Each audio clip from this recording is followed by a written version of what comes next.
The American Society on Aging was founded in 1954. 66 years later, people are living prosperous and longer lives. However, many are living with social and economic inequities and inequalities. And the pandemic, it has reminded us that this country doesn't embrace aging. What will happen in 10 years when 1 in 5 Americans will be over 65?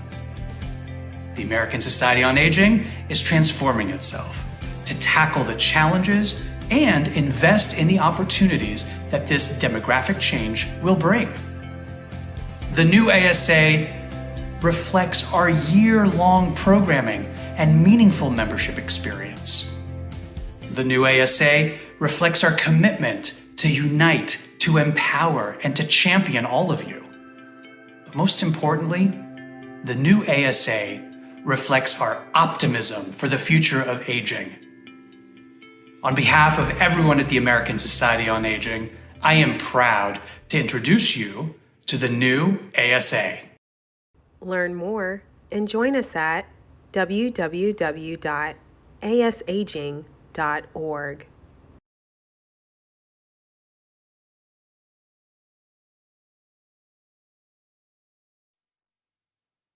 Welcome, everyone. I'm Ken Dychtwald, and I'm the host and moderator for the Legacy Interview Series. And boy, do we have a very special hour today with my old friend and remarkable human being, Fernando Torres Gil. Let me first tell you a little about Fernando. Fernando is a PhD and an MSW. He's the director of UCLA Center for Policy Research on Aging, as well as a professor of social welfare and public policy at UCLA. And also, just to keep things in balance, he's an adjunct professor of gerontology at USC. Fernando was born and raised in Salinas, California, the son of migrant farm workers with a family of 9 children. Fernando is also a survivor of the polio virus. After graduating from San Jose State University in 1970, he went on to earn a master's in social work and then a PhD in social policy, planning, and research from the Heller Graduate School at Brandeis University. His career has encompassed academia, government service, public policy, social work, and much more within the broad field of aging. He earned the first of 3 presidential appointments back in 1978 to the Federal Council on Aging by President Jimmy Carter. President Bill Clinton appointed Fernando to be the first ever United States Assistant Secretary for Aging, a position in which he served from 1993 to 1996. And then in 2010, Fernando received that 3rd presidential appointment when President Obama appointed him as the vice chair of the National Council on Disability. He's a Next Avenue influencer on aging, and he's also served as the chair and longtime supporter of ASA. He's written or co-edited 7 books and more than 100 publications. Welcome, Fernando, to our session today. Thank you, Ken. It's a pleasure to be here and with this amazing audience. Every time I talk to you on Zoom, it seems like you have more diplomas on your wall. What's going on over there? My wife calls them dust collectors. Well, we're going to have a lot of stuff to talk about in a few minutes, but before we do, you and your team have sent over a few pictures, and I'm going to pull them up, and I'm going to ask you just to comment on what we're looking at in these pictures. So here we go. What do we got here, Fernando? That's our little family, 3 of our grandkids and 2 of our girls. Vida on the left is cancer trial research with Eli Lilly, and Maya on the right is a mechanical engineer. So we're very proud of them, their partners, and the way they built their families. And those are 3 of our 5 adorable little ones. Beautiful. And that's my wife, of course, Elvira. All right, let me back up. So we know enough about you to know that she's both the brains and the heart in the family. So Elvira is both the wind beneath my wings, but also accomplished with 2 master's degrees in public administration, gerontology. She just retired from LA County as the director of governmental affairs for one of the large agencies. And now she's charged with keeping me in line at home.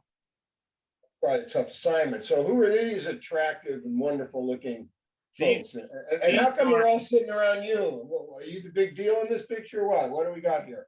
These are 5 of my 9 siblings at the wedding of one of our nieces. And whenever a niece, nephew, godchild, grandchild gets married, all 9 of us come together. And so the other 4 were out at the bar probably. But yes, that's 5 of my wonderful 9 siblings.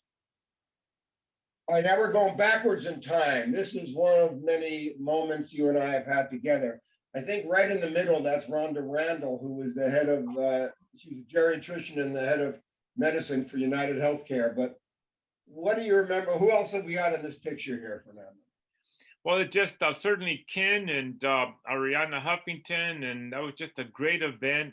Gail Sheehy, who we lost, who passed away last year, but that was quite a group we had to join us on. Yes, a wonderful event. I'm going to go back in time, and I think we got a double date here. What's going on here? That was during my time in the Clinton White House, and at one of the Christmas parties, and my wife and I just having a great time with that amazing first couple. And over the years, we've remained closely connected to Hillary and Bill and their foundation. And just pre-pandemic, we were at the Clinton Presidential Library celebrating the 25th anniversary since his first election. So he and she remain 2 of my heroes. All right, now we're going to go back in time to 25 years ago. Oh my goodness.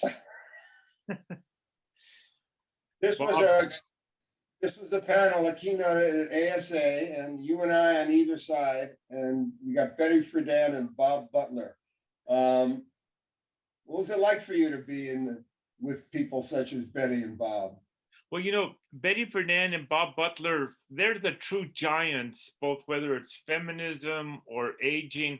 And for me, at least, I look back now in terms of my legacy and realize what a lucky person I was to meet the giants of the field, the grandparents of the field early in my career. And Bob Butler and his wonderful wife, Myrna, were just great supporters. And Betty Friedan was just an amazing person who showed me at 80 years of age, you can still be wild and carefree.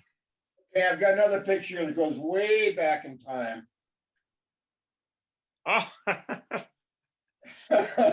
Tell us about this picture, my friend. You know, I contracted polio at 6 months of age, and then at 2 years of age was sent to Shriners Hospital in San Francisco, where I was kept there for 9 months. And that was just the start of multiple visits to Shriners until I was 18. But I had a wonderful support system. This is in a very rural area, Monterey County, Moss Landing, and these are my cousins. And I'm fortunate to have 65 first cousins.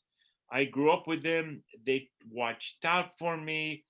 And to this day, they always make sure that I'm okay. But there I am, just learning to walk for the first time at 3 years of age with little crutches and braces. And my mom took care of those crutches, and I have them hanging on my wall to remind myself this is when it started, and you were fortunate to have a great support system. So, yep, that's the beginning of the great life. All right.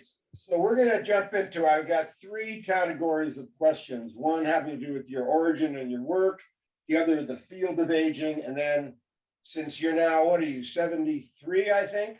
I am now 73, yes. So then we're also going to talk a little bit about what's it like for you to be growing older. So let's start with regard to your origin and your work. So your parents were immigrants from Mexico. Well, you know, now they would be classified as undocumented. Okay, so let's stay on that. And they were farm laborers. And how many kids did your mom have? Was it 9 or 10? Well, step back a second. Next in 2023, 2 years from now, will be the centennial of when my grandparents came to Los Angeles from Mexico crossing the border freely at that time. We didn't have border controls at that time, and settled in Salinas. And my grandparents had 10 children. My mother was the third of 10, and they all eventually came to this country and have all built their families, grown their families here in California. So my mother was one of 10. Wow. And then how many kids did she have? How many siblings? You mentioned it. Are there 10 of you or 9 of you? And my mom and dad had 9 of us. And as I mentioned earlier, back then, of course, we're a very Catholic family. All my uncles and aunts had large families, and a total of at least 63 first cousins. And yes. Okay, so were your parents educated? Did they go to college? They were not. My father was a bracero, which in today's language would mean a guest worker. And back in the 1940s, in particular, 1950s, the US recruited Mexican nationals to be part of the agricultural workforce. That was my father. And, but sadly, well, for whatever reason, he at some point decided to leave and go back to Mexico, leaving my mom with 9 children to be responsible for. And that left her as a single mom. So that single mom raised the 9 of you, you with polio. How many of your siblings made it to college? All 9. Made it through college? Yes, all 9 went through college and successful professionals with their families. And happy to say that even now, all 9 of us are still healthy and here. And so we now take full advantage of getting together because, you know, we're just so fortunate. Yes, all 9 have done well. They all have their pensions, their jobs, their families. Phenomenal, phenomenal. So let me dig into this a little bit. You mentioned that you spent months in Shriners Hospital as just a little guy. But in my knowing you and reading about you, you spent a lot of your first 18 years of life living in hospital. How did America relate to disabled people back then? What were you called? Well, you know, back then when I first entered Shriners in 1948, 1949, those with disabilities were considered to be crippled or crippled. In fact, Shriners was known as Shriners Hospital for Crippled Children. So, and back then, at that last great pandemic, the polio pandemic, like today, a lot of fear about catching it, infections. So back then, we were institutionalized, meaning once you caught it, you were sent to a hospital and you were not allowed to leave. You could be there for a long period of time. And then to go through all the restorative surgeries, you know, back and forth. So in my case, between 2 years and 18 years of age, I was probably out of regular school for half the time, and then I'd go to the hospital. But I was fortunate because I would be gone and then I would come back maybe in the middle of the school year to my local high school, and they just wondered, why isn't he falling behind? How come he keeps getting the top grades? Shriners gave me an excellent education, homeschooling teachers from Lowell High.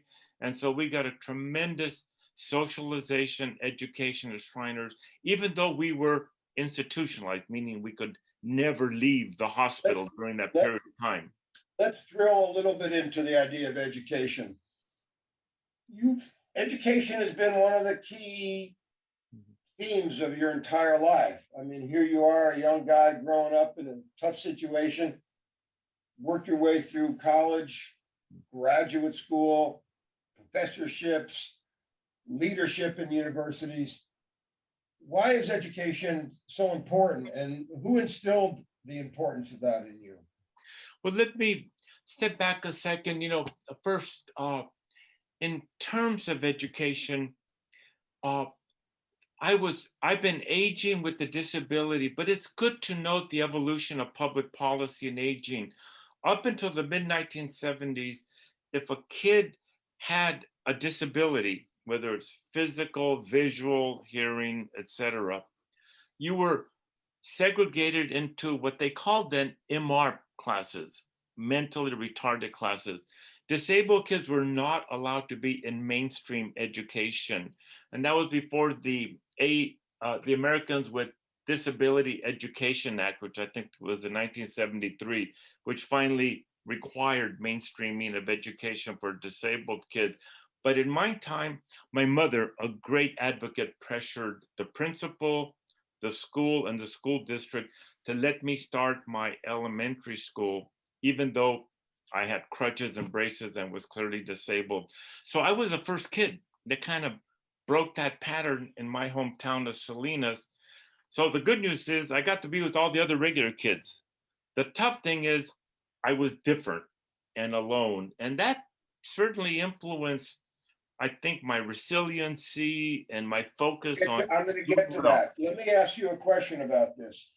One could imagine being raised by a single mom, polio survivor, in and out of hospital. That would be disadvantages. But I've heard you talk about the advantages you feel you got from all of that. Can you share with us how you think that way? What does that mean? I can now truthfully say at 73 years of age that I was fortunate to catch the polio virus and to have had that experience as a polio survivor. Why? Because growing up in the segregated part of Salinas, a farm working community, back when discrimination, if not overt, was highly subtle. So the poor people, what we called Okies, Mexicans, Blacks, and Filipinos, were segregated on one side of town and everybody else on the other. But because I had polio, I could not be a farm worker, I could not be an auto mechanic, I couldn't work in any physical thing. So I was allowed to be the only minority kid in the college prep courses all through high school. And then during the Vietnam War, all my friends, if they didn't get drafted, they volunteered out of patriotism, sense of duty. Obviously, being 4F, I could not join the military. So having a disability both gave me entree into a world that at that time, our group, minorities, Latinos, were not allowed to be in. It kept me out of the Vietnam War, even though all my friends went. And sadly, a number did not come back, and many others had the PTSD and self-medicated for many decades. And so my particular disability opened doors that at that point of time in the last century were not available to low-income ethnic or minority communities. So that's why. You refer to yourself as a Mexican. So I apologize. What I'm about to say is going to be for my ignorance, and I recognize that. Words, Mexican, Latino, Latinx, Hispanic, person of color. Which of those do you feel is the right way you want to be thought about? You know, these kind of nomenclatures are trendy terms. They come and they go. So I try not to get too hung up. Growing up, going to San Jose State, well, growing up, I was Mexican. Going to San Jose State, I was Chicano. Going back east to school, I was seen as Puerto Rican. And then starting my professional life, I was Latino. And now as a professor at UCLA with young millennials and Gen Z, I'm Latinx. So these terms will change. And so I try not to get too hung up because they're trends, they're politically correct terms, and I'm sure we'll come up with another one. If I had to choose any word that I think captures the great diversity of the expanding Hispanic population, Latino, Latina is good enough. Thank you. So you began to talk about resiliency and adaptability, which I believe you have come to a place of, I'm going to call it wisdom with regard to. what do you mean by these words, resiliency and adaptability? How can we benefit from what you've learned? Again, now that I'm 73, this is a wonderful time in anyone's longevity, a chance to step back, reflect, savor. And I find myself counseling, encouraging my baby boomer friends who are facing the vicissitudes of aging, a stroke, a heart attack, arthritis, knee and hip replacements. And what I find for most persons that have been able-bodied throughout most of their life, and then things happen as they get older, I find that their greatest challenge is psychological and emotional. It's almost like why me, a sense of anger or self-pity. And I think one of my great advantages is I have spent a lifetime learning how to adapt and adjust, be resilient, and be gracious and accepting whatever life gives us. And so I've been fortunate to, I believe, have adopted the ability to be resilient, adapting and adjusting. And I find myself counseling my friends my age, hey, step back, you're still breathing, you can still see, you can still hear, relax and adapt and adjust. And that's been my mantra throughout life. And even now with post-polio, which means a decline of physical ability and mobility, I'm now pretty good about using a motorized scooter and back to my crutches and wheelchairs. But life is still good. And that's what I try to encourage my generation, whatever happens in our later years, and something will happen to all of us. A lot of it is just accepting it with grace and just moving on. Well, so here's another question for you, my friend. And you and I have known each other for 45 years. And I would have to say, if there was a Mount Rushmore on the modern field of aging, your face would be the first, most important one carved. And I know you're a humble guy, so you're going to say, but we are so fortunate in this field to have had you, your heart, your morality, your integrity guiding us. What got you interested in the field of aging? I mean, like, how did that happen?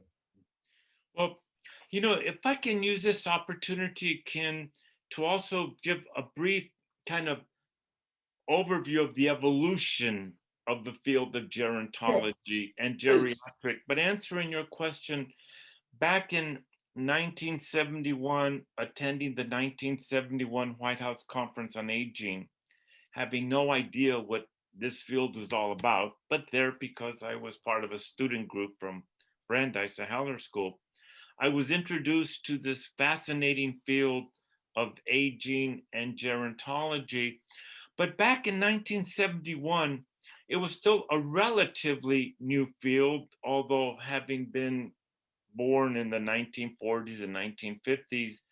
And at that time, gerontology was about older persons and understanding the processes of aging as an older adult and all the physiological, biomedical, social policy issues about older adults, primarily white older adults.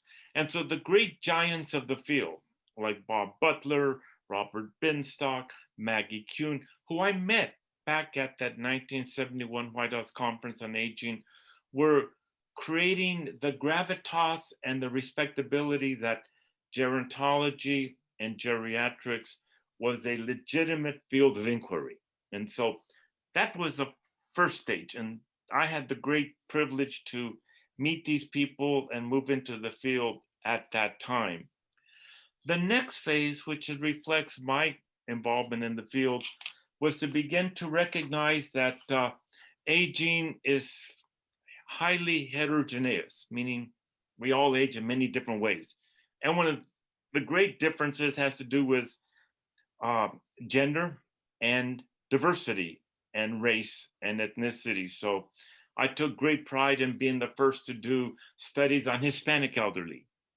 and working with colleagues doing studies on Black aging and Native American aging and aging in the Asian Pacific Islander community, as well as those that were really looking at issues that women were facing as older persons. So the 80s and 90s were an exciting time, funding from the National Institutes on Aging, Administration on Aging, National Science Foundation allowed us to really explore the diversity within the older population and to really build up minority aging.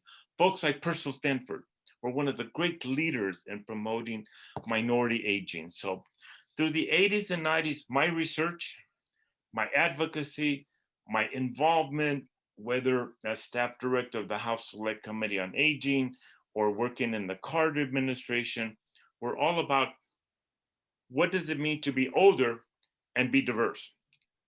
Now, at this stage in my career, the field has evolved, and I believe I've evolved with it, and hopefully I've helped to promote that evolution. Now we must look at aging, and this is my view, as not about older persons only. Wait. We're going to stop right there. Aging is not about older persons. Make sure we all get to digest that and think. Go on. What do you mean? I like that dramatic pause. Yes. And you may quote me, everyone out there. Aging is not about older persons. Aging is a lifelong process, whether it begins at birth or before birth. We can argue that later on. But increasingly, I like the terms longevity, lifespan, and most importantly, beginning to look at issues of aging as intergenerational, interethnic, and interracial. Working here in California, which is a majority minority state, working closely with our governor on developing a master plan on aging, we believe we have at least gotten California to change the paradigm. As we look to how California should respond to the growing numbers of older persons, increasingly we're looking to what is it about being older and the issues facing us that could have been influenced if we started at earlier ages. This is all about investing in young persons, healthy aging, healthy lifestyles, investing in their income, their health, their training, so that they can be better able to enjoy their longevity and less likely to face those vicissitudes.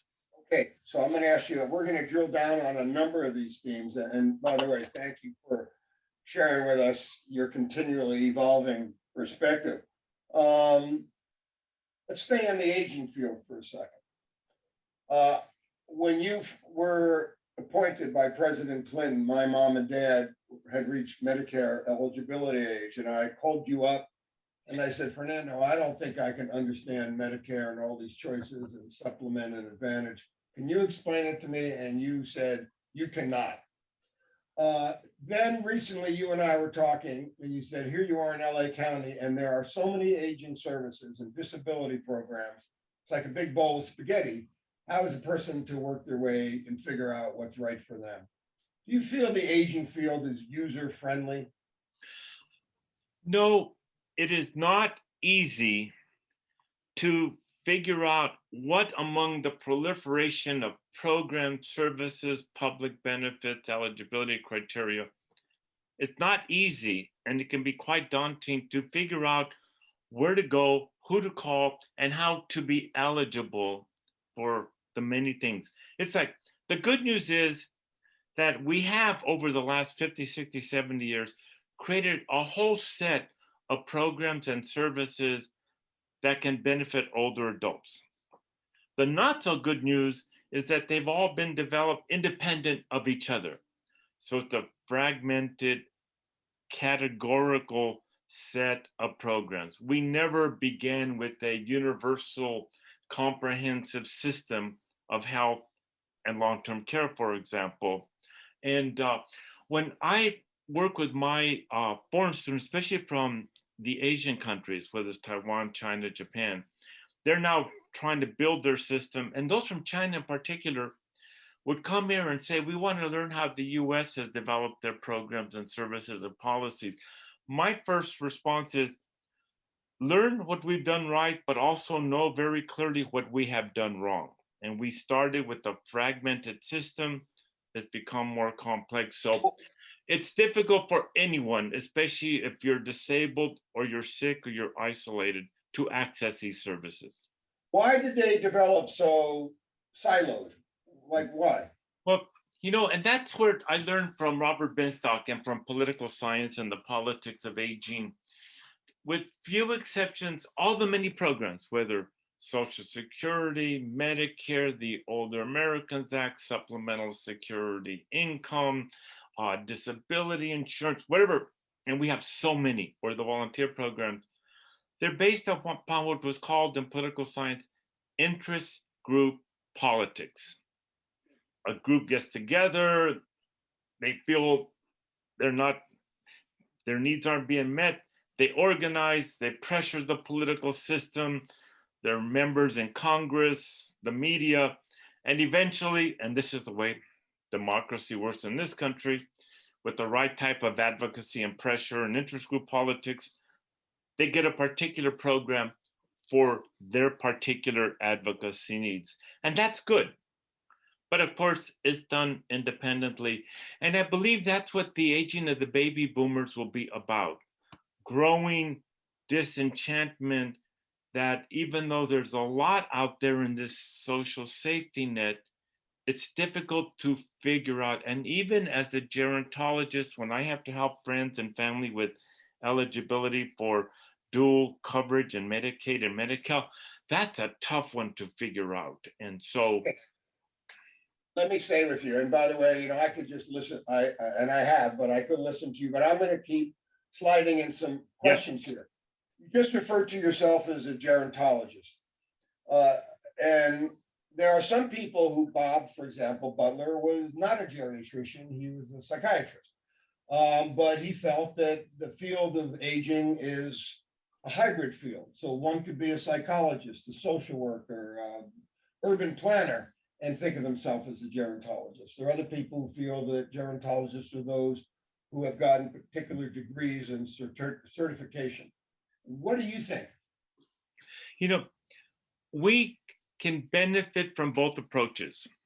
USC and the Andrews Gerontology Center, for example, everything is focused on gerontology, so you get a master's or PhD in gerontology. UCLA takes the other approach, decentralized.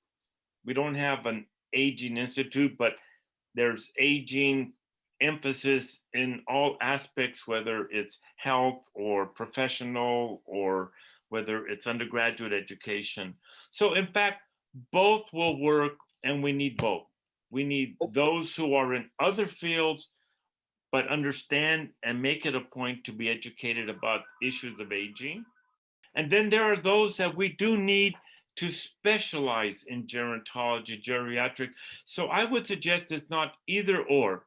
There are two valued approaches that coming together, gerontologists and other disciplines, multidisciplinary approaches to aging will serve us well.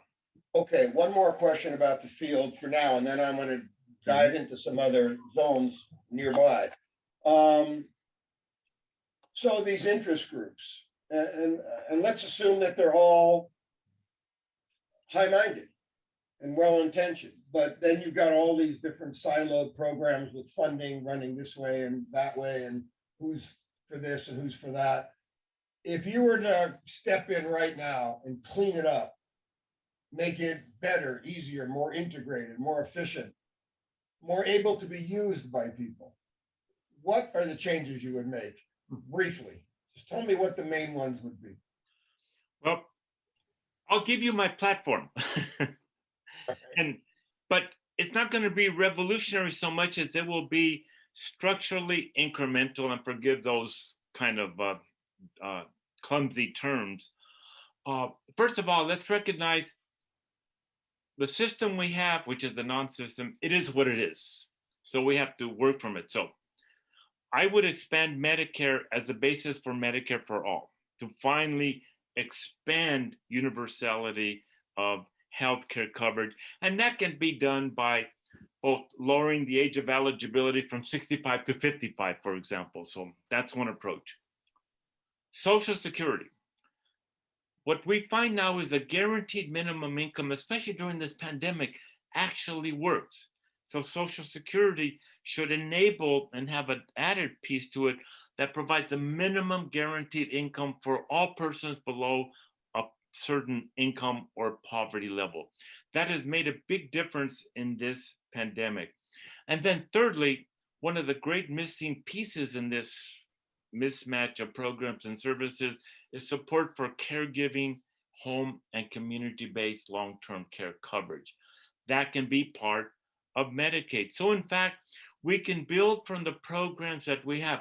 And the last missing piece is retirement security. We have a whole generation that are going to grow old without a pension or sufficient retirement savings.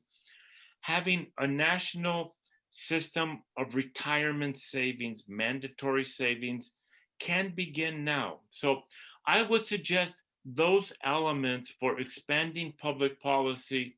We can't blow up what we created, but we can now incrementally expand and make it closer to what ultimately will at least give us a basis for health, retirement, and long-term care coverage. So that would be my platform. And I'd like to say, without being political, this current administration, Biden-Harris, they get it. And in fact, those are some of the things they're moving towards. And I was happy to be part of their policy advisory committee on these issues. Let me ask you a question that lies beside some of the things you just reflected on. Even though Maggie and Bob Binstock and Bernice Newgarden were talking about ageism back in the day, we still have it. Even though we're trying to imagine how to have a purposeful longevity, we still have the average retiree is watching 47 hours of television a week, and only 24% are volunteering. And even though gerontology is such a critical territory because of the aging of the world's population, we're seeing a shrinkage in many of the gerontology courses and programs and interest in the medical field. Have we failed? I mean, if we're supposed to be the pathfinders and the leaders, all of us, how come we haven't gotten more accomplished by now? What's with us?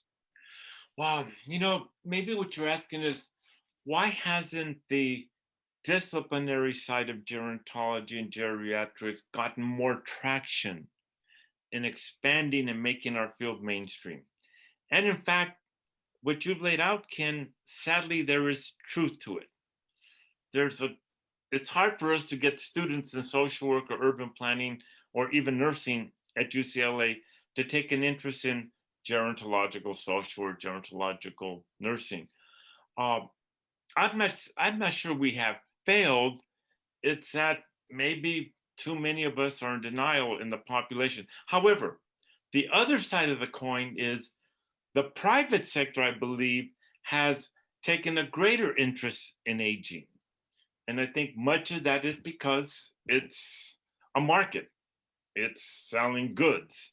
It's making a profit. So my concern about the field of gerontology and aging is that those of us who were committed to it as a discipline, as a service, as a occupation, are finding that we're losing out to others outside of gerontology that perhaps are having a greater influence how we look at issues of aging, whether it's entertainment, media, the private sector, the corporate sector, the proprietary sector. I believe that's where it's growing. And there's good to it in some parts, but it may not be taking full advantage of what we hope we've done in creating the science of gerontology and geriatrics. So I think it's a more mixed picture. So I would not say we failed. Maybe we're not keeping up with the evolution. Thank you for your honesty. Let me back this up and ask a kind of a fundamental question, and then we're going to dive into advice you'd give to students and young professionals, and then we're going to talk about some more personal issues here.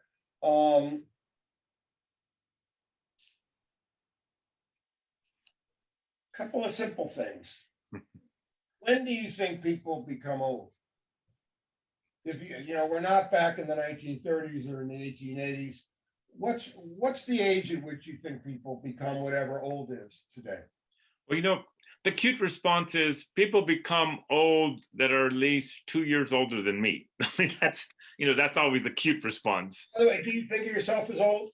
You know what? That's a great question. Actually, you would want to ask me rhetorically, do I see myself as old and disabled? I mean, that's.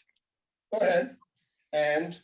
And I don't see myself as old, and I don't see myself as disabled. And even though I'm a senior citizen and I'm disabled, it really is a state of mind. Of course, we all have friends that are 40-year-old and they act like they're 90 years old. Right.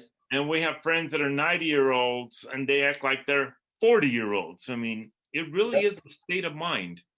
So how do you feel about certain pensions and benefits triggering at the age of 65? As longevity has been increasing, do you feel that ought to move up more than it has? Well, Truth. Tell me the truth here. I am increasingly feeling that if we as gerontologists have quote unquote failed in any respects, is we have allowed the proliferation of ageist public policies. That is to say, explain what you mean by that. That is to say, we continue to support those programs that require you to be a certain age, whether it's 60 for the Old Americans Act, whether it's 65, 67 for Social Security or Medicare, whatever it is. I believe now we need to move away from age-based eligibility programs. And of course, that's what Bernice Newgarden was telling us back in the 70s with age versus need. And increasingly, it is about need. And I become a big proponent to focus more on functional need and the equity lens. Functional need and the equity lens, whether it's ADLs or IADLs to determine who needs transportation, a handicap placard, for example, or the equity lens. Are there certain racial, ethnic communities of color that are particularly vulnerable, especially in their younger years, to having a very poor, unhealthy, poverty-stricken old age? So yes, I do believe we now are ready to move beyond age as an eligibility for programs based just for older persons. And I'll give you one example. We, I think, made a huge mistake back in President Bush's administration when they created the Medicare Prescription Coverage Act. And at that time, it seemed a good idea to create this Medicare Part D, which provides prescription coverage under the Medicare program. It did two very bad things. First, it took the older voter out of the interest group politics equation that would have been powerful to finally reining in pharma and the pharmaceuticals and dealing with that profit-driven motive for prescription drugs. But the second thing that it did is forced later administrations like President Obama and others to allow pharma to control the pricing of it. So it just boggles the mind that Medicare is not able to negotiate drug prices. That Medicare under prescription Part D has to pay the market cost of whatever the pharmaceutical industry say they want for their drug. So what we should have done is not created Medicare Part D, allow the older voters to go with younger voters and continue to press for cost regulations that all other countries have. So anyway, that's an example where we do one thing for one group, but in the end, it hurts all other groups. And that goes back to ageist approaches to public policy. Talk about ageism a little bit more. What about ageism is the most frustrating to you? What dimensions of it? And are people who work in the field ageist? Well, if we refer to ageism as thinking less of or stereotyping or demeaning others because they're a certain age, certainly ageism is alive and well for older persons. And we see that certainly in the workforce. You know, you have to color your hair dark so that you don't appear to be too old. And many will not put on their resumes the year they graduated from college, because you might reinforce that they're real old and they're not in sync with technology. That's there. But ageism is also reverse ageism. We as seniors are also ageist towards younger persons. And I find myself criticizing sometimes unwittingly Gen Z and millennials for, oh, they don't have attention span, and, you know, they don't know how to read or write well. So let's keep in mind, ageism goes both ways. Where I think it's really insidious is when we combine ageism with sexism and ableism.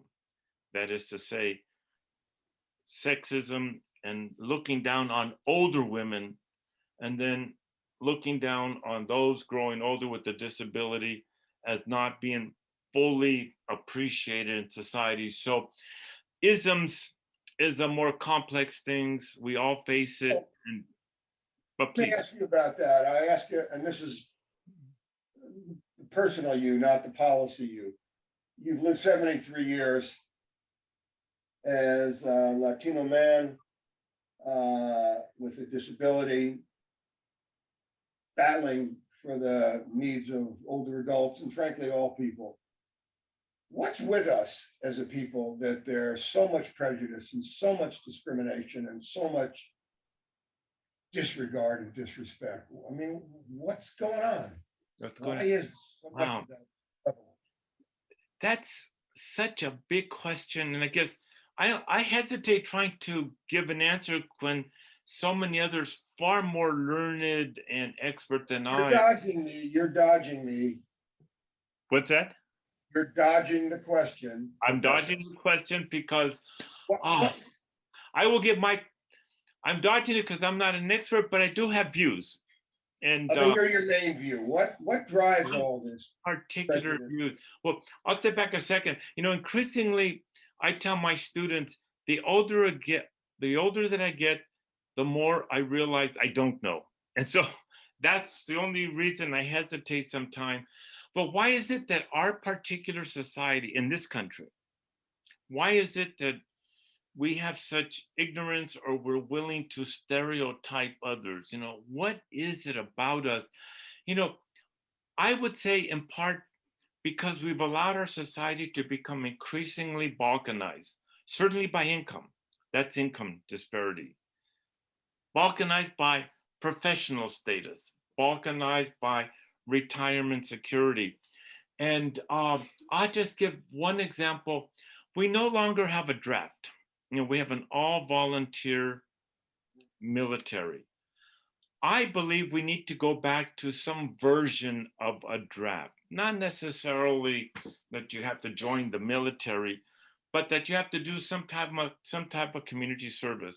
We saw in World War II, and maybe even in the Korean War, that bringing together people from diverse backgrounds, forcing them to be together, did tremendously good things for society in creating a civil society, in creating service organizations. We no longer have something that forces us to come together. So we pick our neighborhood, we pick our geographic area, we pick our reference group, and we stay with that group and keep ourselves from getting to know others. And so I think it's the inequality and disparities that we face in this country, which is just a symptom of we don't have a way to come together. So let's play with words for a second.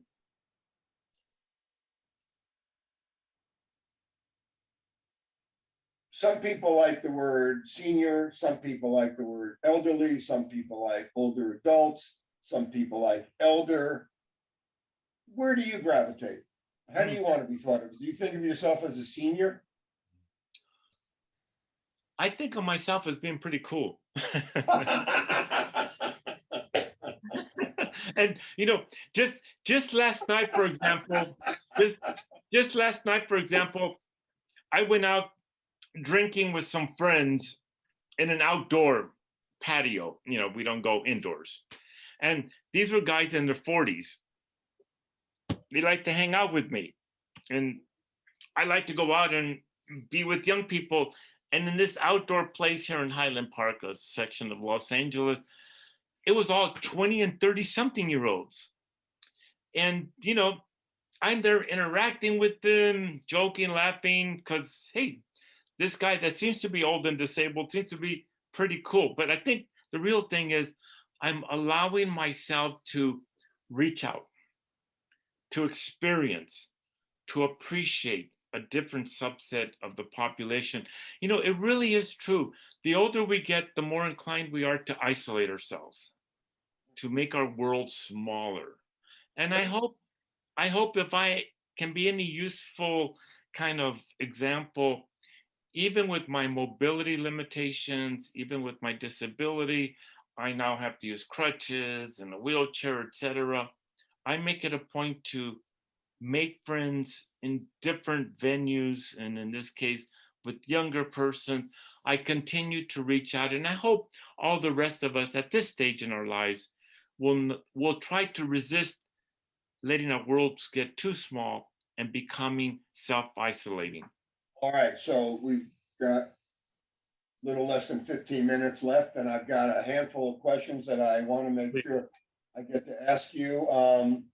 If there would be one piece of advice you would give to the next generation of change makers in this subject of aging and longevity, what advice would you give them? We have people all over the world that are listening and watching these programs, and some of them are in their 60s, but some of them are in their 20s and 30s. What's the advice you would give to the next generation of change makers? What's the advice I give to my Gen Z students who I expect and tell them you will be in charge someday? Reread the founding documents of this country first. Know your constitutional democracy, the Bill of Rights, the Declaration of Independence, the United States Constitution. And I say that not because these are perfect documents or the United States of America has been a perfect society. It's been way imperfect. But these documents lay out the aspirations for what ought to be. And therefore, I tell my students, that's what you should strive for. The second thing is recognize that the United States is still an exemplar in the world. If we have anything that rises above all other nations, it's what we call our soft power. And part of that soft power is that this country has always benefited from diversity, immigration, and foreign workers.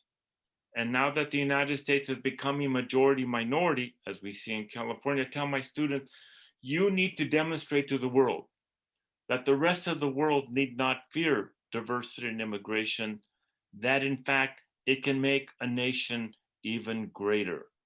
And then the third thing I tell my students is plan to be centenarians. Plan your life as if you're going to be 100 years of age. And then, of course, enjoy every moment, every year. Those would be the three pieces of advice I give younger persons. Excellent advice. So you're 73, and I would say you're not retired. What do you think about retirement? Say that again, Ken? Well, you don't seem to be retired, and you're 73. So what do you think about retirement as a concept, as an experiment? The family continually reminds me that I have failed at retirement. I have been planning to retire for 8-9 years. But I love what I'm doing. I love being involved, teaching, mentoring young persons. I will formally retire from UCLA in the next year or so, but I will continue to teach. In this case, I'll probably teach a course at USC and a course at Cal State Monterey Bay. And I really believe in that concept, purposeful aging, that at any age, and especially for those of us that are moving into the 7th, 8th, and 9th decade of our longevity, if we're fortunate and if we're prepared for it. I will continue to seek ways to be involved. One advantage of the pandemic is it forced us old school faculty to learn how to do remote education, remote teaching, Yes. do things by Zoom. So yes, I will continue to stay involved in that way. So if you could state simply, in the future world, what would the ideal role of an older adult or an elder be? Wow. You know, I would say, Ken, we're making it up as we go along because we've not had a society where such a large proportion of older persons are older adults. But I think that's one of the great challenges and one of the great opportunities you and I and us so-called giants or pioneers in the field as gerontologists can give to society. We are redefining what our roles are as older adults. In my family, at least, I become Don Fernando, the patriarch, where the family comes to me for advice, settle disputes, give a little bit of wisdom wherever it might be useful. But I think as older adults, if we can show that at the very least as older adults, we are still engaged, we're still willing to learn new things like new technology, and that we try to mitigate the natural tendencies as older persons to be more upfront with our biases and our own prejudices, which we all have. By the way, I want to say for those watching that over the course of my career, there have been many times where I've stumbled or lost my way, and I've repeatedly turned to you over the decades. And so you've always been Don Fernando, even when you were 40, as far as I'm concerned. Question about that. What is it you draw upon that helps you to get back up when things are hard or when things are turning sour or the world is not playing fairly? Is it religion? Is it faith? Is it a book you read? Is it family? I mean, what is it you draw upon? My wife is now forcing me to declutter. I got to go through 20 file cabinets. And as I go through them, I realize what a privileged career I've had. And now what really motivates me is to, as they say, pay it forward, to give back. Certainly, my wife and my family, ultimately, they're the bedrock. You cannot do anything in life unless you have a good support system in the home. Secondly, I remind myself of the sacrifices others, especially my mother and my grandparents made to bring us to this country and all that they went through. And then thirdly, innate optimism. I maybe it's a flaw in my personality, but I always am able to bring out that silver lining, however dark things might be. So it's that sense of optimism, and that's what I bring to my students. However bad things are, and they've been really bad in a lot of different ways in the last couple of years, I remind them, folks, young persons, whoever you are, this country has gone through really dark periods, but it has always been able to bring itself back. All of us will face difficult situations, but there is still a silver lining. Optimism and hope. You can't give that up. Okay, I got just a couple more questions and I'm going to hit them kind of quick and short. Do you think of your own personal aging as an ascent, parts of you are getting better, or is it descent, you're becoming less?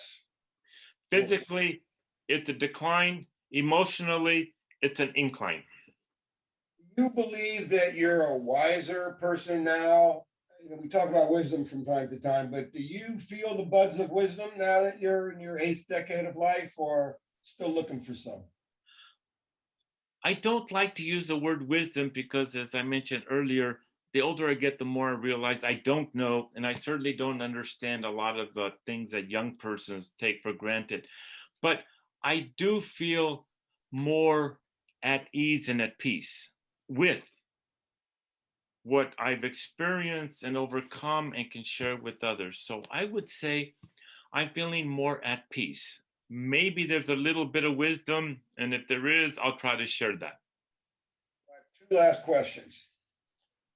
try to picture this. If you, 73-year-old Dr. Fernando Torres Gil, could go back and sit down with the 20-year-old Fernando, still in college, what would you say to him about the life that's about to unfold?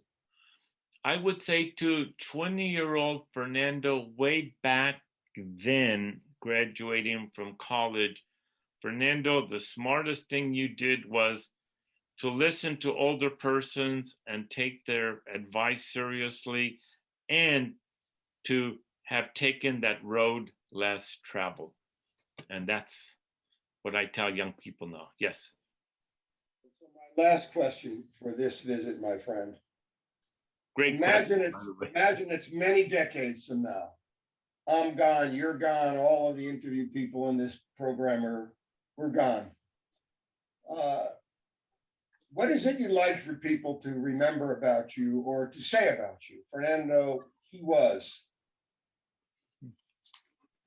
You're really asking about the obituary. And I didn't use that word. you know,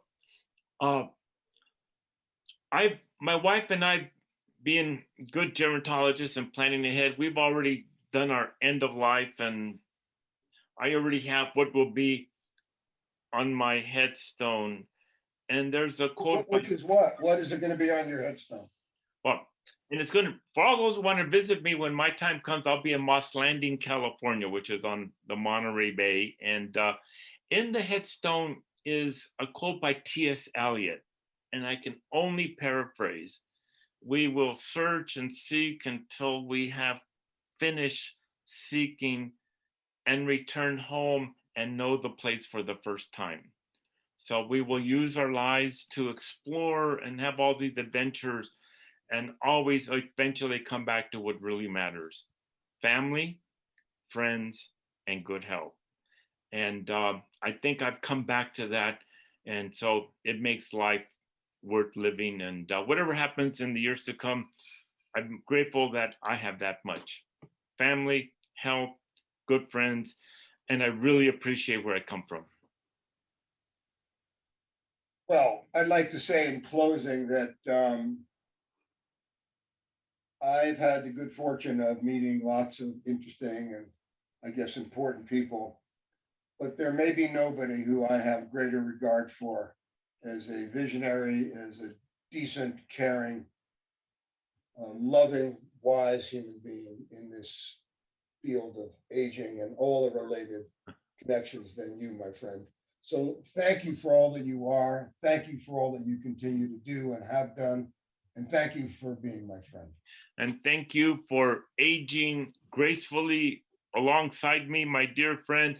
And thank you to the entire audience. And I'm humbled to be part of all these other legacy pioneers who you have interviewed. And it's just a real cool group of people. And anyways, here's to all of us aging together. Take care. Be healthy, be safe, my friend. Take care. Bye. Bye.